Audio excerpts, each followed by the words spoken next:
Hey everyone, welcome back. Ready to dive into something pretty powerful. Absolutely, let's do it. We're talking about English. Right. Not in the usual way, though. We're not going to get into grammar rules or anything like that. We're looking at how English fluency is like, I don't know, almost like a superpower. Yeah, I like that. Like it can open up all these opportunities, things you might not even realize. Totally. It's like, for me, honestly, I got to interview people from all over the world for my dream job, and I wouldn't have been able to do that if I didn't speak English. Wow, that's amazing. So we've got a ton of interesting stuff to dig into today, all about how English works as this global language. I'm excited to get started. We're going to be talking about business, education, how it helps you really experience different cultures, travel, even media.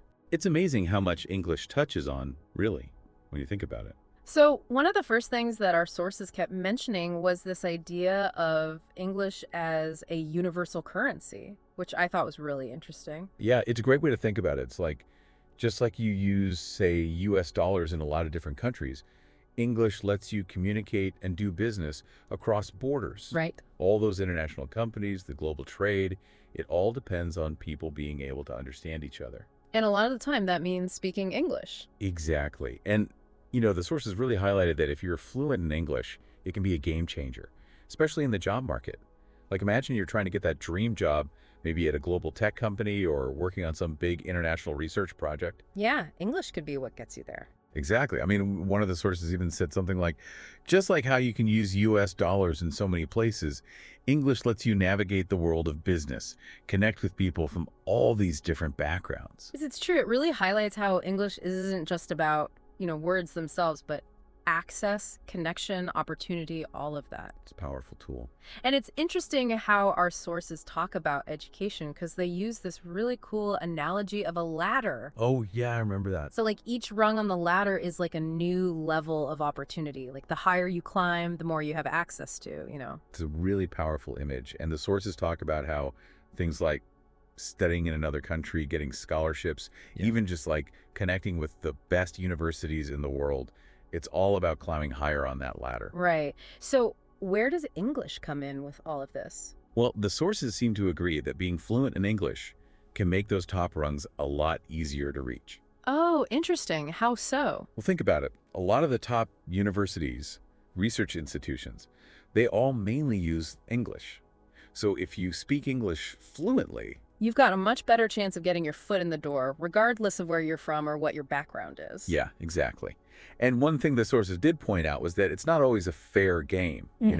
Like a lot of students, they face these economic challenges, so they're kind of stuck on those lower rungs without the same access to the same incredible opportunities. That makes sense, but it's still, it makes you wonder how much potential is out there just waiting to be unlocked. Absolutely. And the sources do offer some hope, some potential solutions to bridge that gap. Oh, like what? Well, they talk a lot about these online learning programs, Okay, yeah. which can be way more flexible and often more affordable too. Makes sense. And they also really highlight the importance of scholarships, especially ones that are targeted at students who might not have the same financial resources. Gives them a fighting chance to, compete on a level playing field. That's awesome. It's like building those bridges between the rungs of the ladder. Totally. And get this, some sources even suggested creating partnerships between universities from all over the world. Oh, wow. So, more exchange programs, more opportunities to learn from different cultures and perspectives. I love that idea. Imagine if we could actually break down those barriers and make education this global experience that everyone can be a part of, no matter where they come from. It's not just about learning English by itself. It's about using English as a tool to connect with people, share ideas, really get a better understanding of the world around us. 100%. Speaking of connecting with people, our sources also talk about the idea of cultural immersion. And one of them, I love this, described it as diving into a vibrant ocean of new experiences. Oh, I like that. Right. It's so much better than just saying like, oh, learn about other cultures. Yeah. It really gives you that feeling of being completely surrounded, like the sights, sounds, even just like the smells of a different way of life. Absolutely. It's like total sensory overload in the best way possible. Yeah. And the sources really emphasize that this goes way beyond just learning the language. It's deeper than that. It's about understanding those little cultural nuances, the humor, the unspoken rules, all those things that you only really get when you're actually immersed in the culture firsthand. You know, that reminds me of this funny story. Oh, yeah. I was traveling in Italy a while back, and my Italian was, well, it was pretty much limited to pizza and grazie. I feel that. And I was trying to order a cappuccino, right? Okay. But I accidentally asked for a cappuccino con capelli, which, you know, I thought I was being all fancy, but What does that mean? it means cappuccino with hair. Oh, no. I know. Did they understand? The barista looked at me like I had two heads. We did end up laughing about it, though, even though my Italian was, like, truly atrocious. It made me realize that even if you only know a little bit of the language, It can go a long way. it can really make a difference. It's about those human connections, you know. Totally. Even when we don't have the words, that shared laugh, that shared experience, it can bridge the gap. But just imagine if you had been fluent in Italian in that moment. Oh, yeah. Think about how much richer that conversation, that interaction could have been.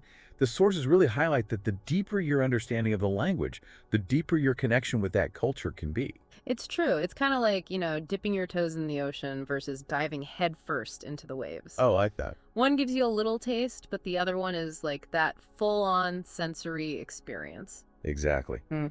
And speaking of diving head first, let's talk about how English can transform your travel experiences. It's amazing, you know, when you're traveling and you can just read all the signs, order food, no problem, maybe even crack a joke or two in the local language. It's the best feeling. Like you're really in the know, you know? You feel like you've unlocked a secret level of travel or something. Totally. One of the sources even called it traveling with confidence and curiosity. Ooh, out of that?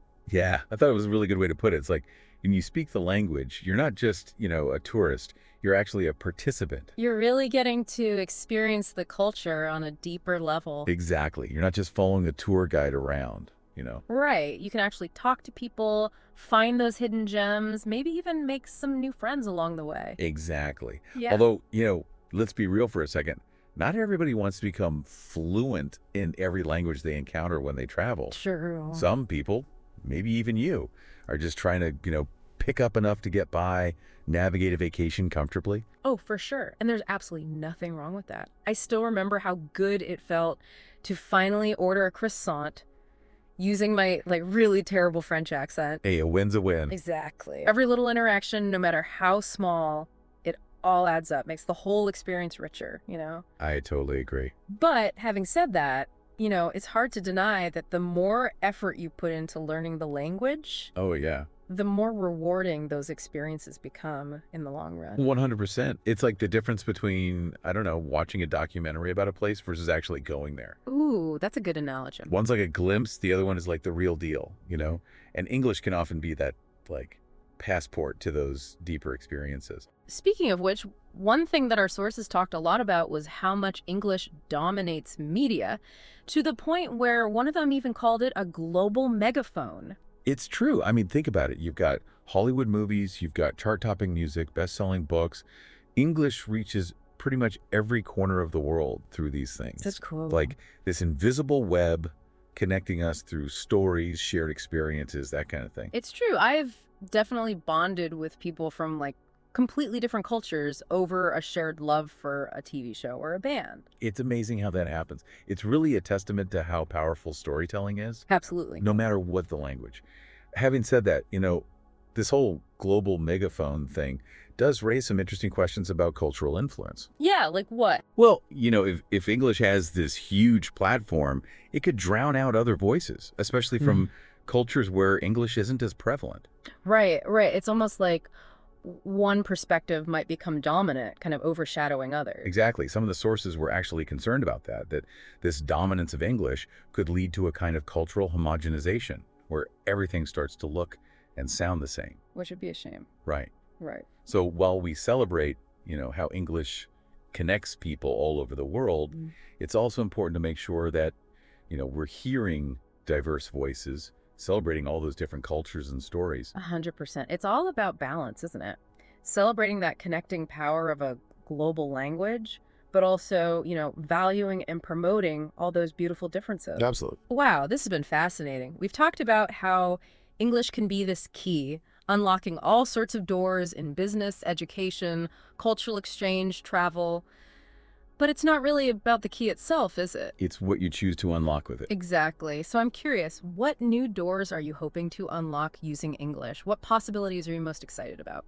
What a great question. It really is a journey, isn't it? Lifelong learning, constantly discovering new things, and we hope this has inspired you to keep exploring those possibilities. Thanks for joining us for this really thought-provoking deep dive.